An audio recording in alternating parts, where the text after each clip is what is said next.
payo. Di ba? Manang usa ka okasyon nga atong pagahimon karon kini paghiusa sa kabayo. JB and Reggie. Okay?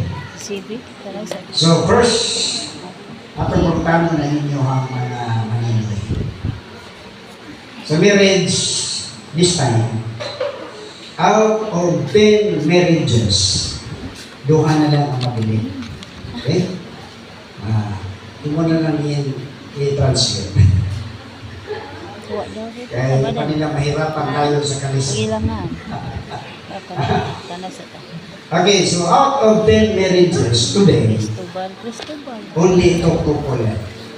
Okay? Manang sa kaninyoon, sa yun ra sundon.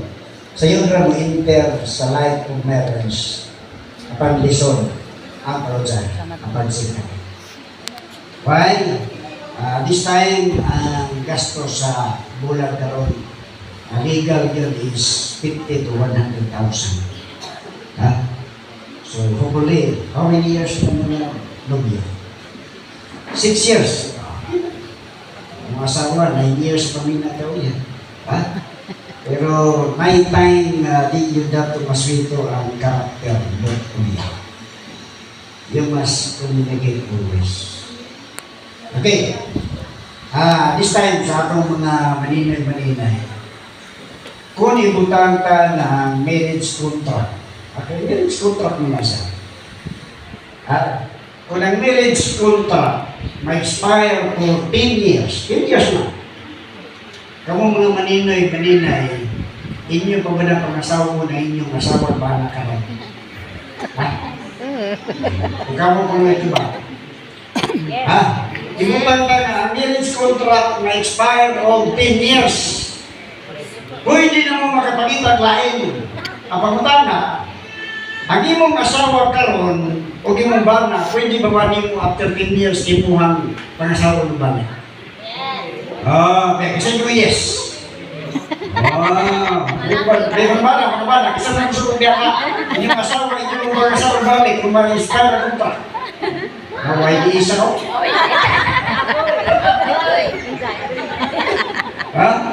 Kung ba doon ay ganahan kasi ganahan pagkano siguro sila asawa bana.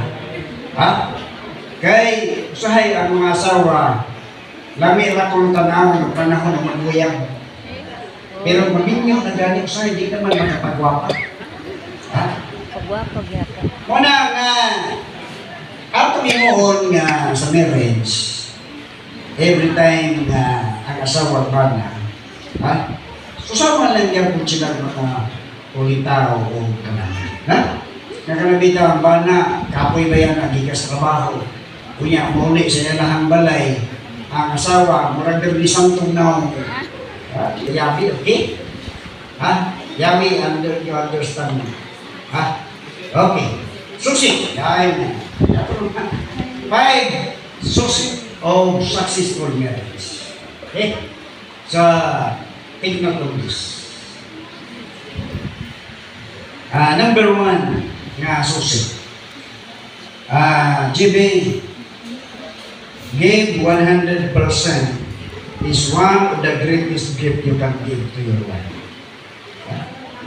Give time 100% of your wife.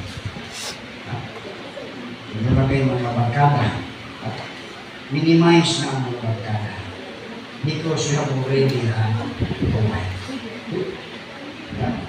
Minimize na. First priority is your family. And your coming son and daughters. Okay? Okay, that's one important sa marriage. Ang marriage, ang love making, may mga panahon niya mapulan na ka.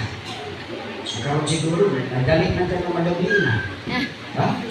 Gusto na nadali sa Tagalog?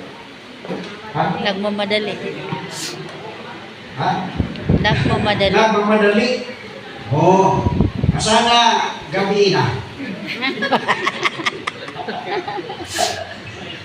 Ha? Excited na kapag ha? Muna give time. Ha? And also, Lindsay, give 100% time of your husband. Okay? That is a number one source. Number one key of successful marriage. Okay? Number two,